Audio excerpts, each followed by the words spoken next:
Lo primero que tenía Jesús en mente después de la resurrección era que los apóstoles esperen este poder del Espíritu Santo.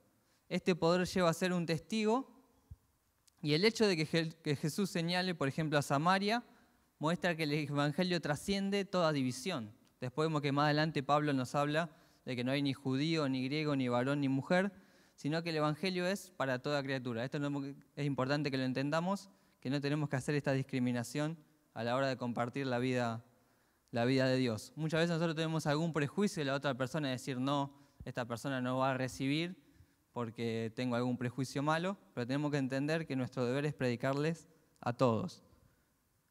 Los primeros discípulos fueron encargados de dar el testimonio de Cristo resucitado, a quien habían visto.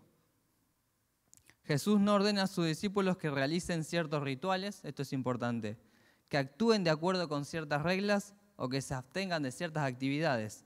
Por el contrario, Jesús le promete que testificarían de su poder cuando el Espíritu Santo viniera sobre ellos.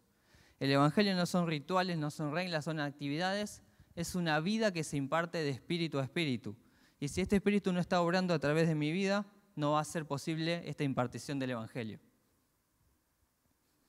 Y esto no es solo un concepto que vemos a partir de Jesús en el Nuevo Pacto, sino que es el plan de Dios a lo largo de todas las Escrituras. Dios siempre se ha interesado que su pueblo reflexione sobre lo que Él ha hecho y se lo cuente a otros. El pueblo de Dios siempre ha sido el principal testigo de su grandeza. Para eso vamos a leer Isaías 43:10. Yo lo voy a leer en la Reina Valera contemporánea. Isaías 43:10 dice: ustedes son mis testigos, son el siervo que yo escogí, para que ustedes me conozcan y crean y entiendan que yo soy el Señor. No ha habido ningún Dios antes de mí ni lo habrá después. Palabras del Señor. Ustedes son mis testigos. Vemos que el plan de Dios es el mismo desde el principio y se fue desarrollando progresivamente a lo largo de las Escrituras. Entender el significado de esta frase que es recibirán poder, de Hechos 1:8, requiere que nos reflexionemos sobre la pregunta que los discípulos plantean antes, en Hechos 1:6. No sé si lo pasé a los chicos, pero se lo puedo comentar. Lo que le preguntan los discípulos antes, en Hechos 1:6, dice: Señor, ¿restaurarás en este tiempo el reino de Israel? Ahí vemos que ellos tenían un enfoque totalmente opuesto al que tenía Jesús de esta vida terrenal, y Jesús le quería hablar de una vida espiritual y una vida eterna. Entonces, la visión que Jesús tenía del poder era otro tipo, no era un poder para el reino terrenal. No recibirán un poder para el dominio político o conflictos militares, sino que es el poder del Espíritu Santo. Dios mismo morando en nosotros y transformándonos desde adentro hacia afuera. Así opera el poder del Evangelio, nos transforma a nosotros primero para poder ser luz y sal. Vamos a ver que esto de Hechos 1:8 es la base de lo que vemos después en el desarrollo de todo el crecimiento de la iglesia a lo largo de Hechos. Representa el traspaso de la batuta entre el Hijo y el Espíritu con respecto a la misión divina en la tierra.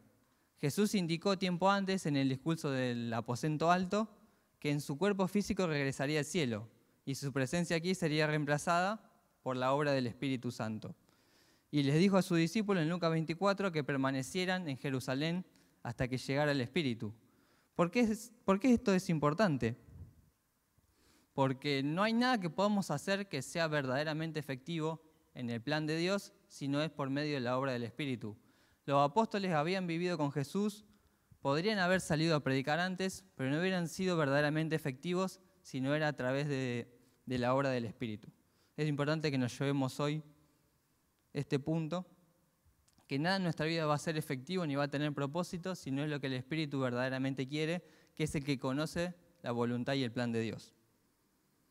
La obra de Dios solo puede ser poderosa mediante su Espíritu. Dice: recibiréis poder, el Espíritu Santo que vendrá sobre vosotros.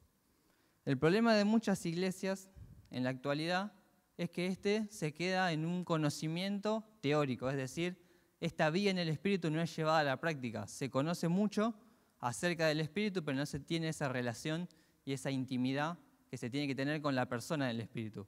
es importante que entendamos que el Espíritu Santo es una persona. No es un ente, no es una energía, no es una fuerza, sino es una persona con la que tenemos que llevar una relación diaria. Vamos a ver un ejemplo, un claro ejemplo de cómo opera el Espíritu Santo para que seamos testigos. Es el ejemplo de Esteban, que la historia está en Hechos. Vamos a leer juntos cómo se desarrolla este poder obrando en la vida de Esteban para que pueda ser testigo. Vamos a leer en primer lugar Hechos 6, 8 al 10, la primera parte de la historia. Hechos 6, 8 al 10. Dice: como Esteban estaba lleno de la gracia y del poder de Dios, realizaba grandes prodigios y señales entre el pueblo. Pero unos que eran de la sinagoga llamada de los libertos y otros que eran de Cirene, Alejandría, Cilicia y Asia, se pusieron a discutir con Esteban. Esto es algo que genera que nosotros vivamos la verdadera vida de Dios. Siempre se va a levantar oposición. Pero dice: pero como no pudieron superar la sabiduría y el espíritu que Dios le daba. Dice, no pudieron hacer frente a la sabiduría y el espíritu que estaba con Esteban, que hablaba con él. ¿Por qué?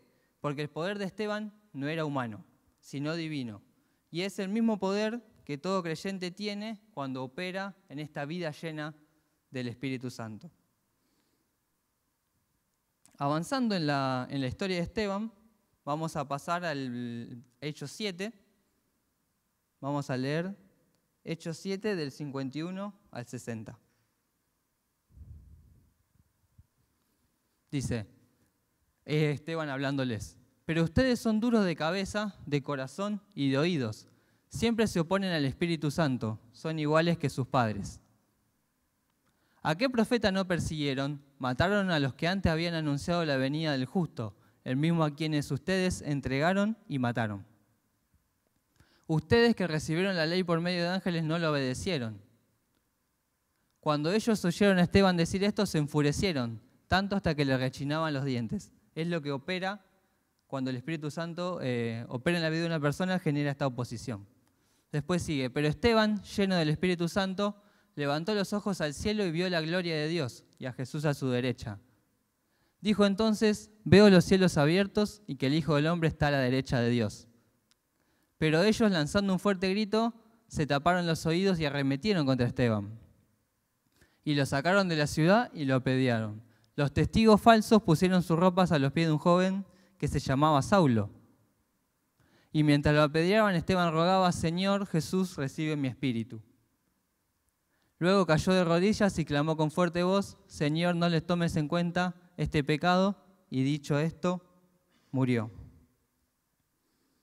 ¿Cómo respondió Esteban hasta este momento que cualquiera de nosotros, cualquier persona que no esté lleno del Espíritu Santo, podría haber claudicado? Respondió lleno del Espíritu Santo. Tenía el poder sobrenatural para perdonar a aquellos que lo apedreaban, declarando: Señor, no le tome en cuenta este pecado.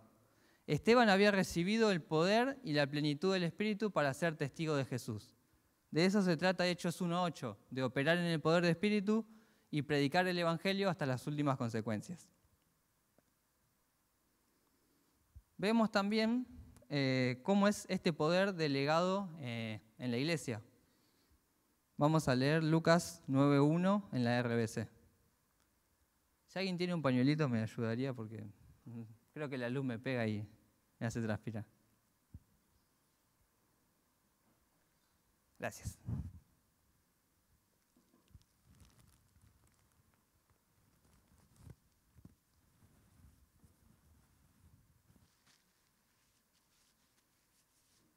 Ahora sí. En Lucas 9 vamos a ver cómo Jesús delega este poder en los discípulos y los envía a predicar. Lucas 9:1 dice: Jesús reunió a sus 12 discípulos y después de darles poder y autoridad para expulsar a todos los demonios y para sanar enfermedades. Pero acá hay dos palabras claves. Dice, les dio poder y autoridad. Es decir, esta palabra que utiliza poder es dunamis, que significa un poder dinámico y que proviene del Espíritu. Y autoridad es la palabra exousia, que es derecho y poder, es legalidad. Algunas personas parecen pensar que pierden el tiempo por esperar la voluntad de Dios, pero en realidad cuando se trabaja sin el poder del Espíritu no se es efectivo. Entonces es necesario que vivamos alineados con la voluntad de Dios para poder tener este poder dinámico del Espíritu Santo y esta autoridad que es lo que nos da justamente esta legalidad para ser verdaderamente efectivos. También se da otro ejemplo en 2 de Timoteo 2:1, que es Pablo hablándole a Timoteo. Lo mismo que Jesús le habla a los discípulos, Pablo se lo habla a Timoteo y le dice: por lo tanto, hijo mío, sé fuerte en la gracia que es en Cristo Jesús. Esta palabra, cuando dice sé fuerte, es la misma raíz de dunamis, que es este poder que proviene del Espíritu, la única forma de que podamos tener un ministerio eficaz. Esta es la necesidad de Timoteo y es la gran necesidad que tenemos ahora. En muchos casos la iglesia parece impotente, pero es impotente porque no opera en esta vida en el Espíritu. Y cuando habla de ser fuerte, se lo dice a Timoteo en una voz pasiva. ¿Qué significa? Que Timoteo recibe esto del Espíritu. No es algo que pueda generar del propio Timoteo, sino que es algo que tiene que recibir de Dios. Significa que Timoteo debe ser el receptor del poder y debe mantenerse continuamente en esta posición para poder recibir poder del Espíritu de Dios, de Cristo que mora en él. Y esto es algo que hablamos recién también en la reunión de hombres. Hablamos de que Dios es el que da el crecimiento. Llegamos a esa conclusión de que tenemos que mantener siempre esta humildad y esta posición de entender que cada actividad que realizamos es efectiva si verdaderamente viene del poder del Espíritu de Dios. También lo dice esto Santiago, lo dice en Santiago 4:6, dice: Dios se opone a los soberbios, pero da gracia a los humildes. Y esto Pablo lo entendió muy bien, porque como conocemos, él tuvo una debilidad, que la menciona en 2 Corintios 12, y el Señor le responde: bástate mi gracia, porque el poder, este poder dunamis, el poder del Espíritu, se perfecciona en nuestra debilidad. Entonces Pablo respondió: de buena gana, pues me gloriaré en mis debilidades, para que el poder, este poder del Espíritu de Cristo que mora en mí pueda operar. ¿Y a qué nos lleva a entender esto? Volvemos a nuestro versículo original en Hechos 1:8 que dice: ustedes van a recibir poder y van a ser testigos. ¿Por qué no lo dice al revés? No habla de van a ser testigos y luego recibirán poder.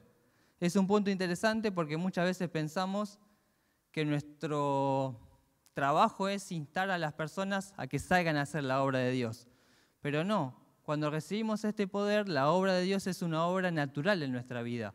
El fruto de Dios, el evangelizar, en compartir la vida de Dios, es algo que surge de la propia vida en el Espíritu. Entonces no tendríamos que instar tanto a la gente a hacer actividades en la iglesia, sino a que vivan esa vida en el Espíritu y como producto de eso sí vamos a ver los verdaderos frutos. Para terminar, le voy a pedir a los chicos que pasen, me gustaría que nos vayamos con una pequeña conclusión, que es el punto que quería que nos llevemos hoy, que venimos creciendo en este tiempo, de que tenemos que hacer discípulos, debemos madurar, debemos corregirnos unos a otros, pero esto debe nacer de la obra y de la vida del Espíritu a través de nosotros. Si no nace esto de la vida de Cristo en nosotros, no va a ser nunca una obra efectiva. La mayor necesidad y una de las más profundas es la manifestación continua del poder del Espíritu Santo.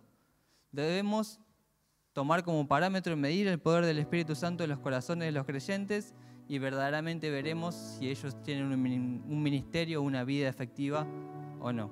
Así que nos vamos a poner de pie para orar.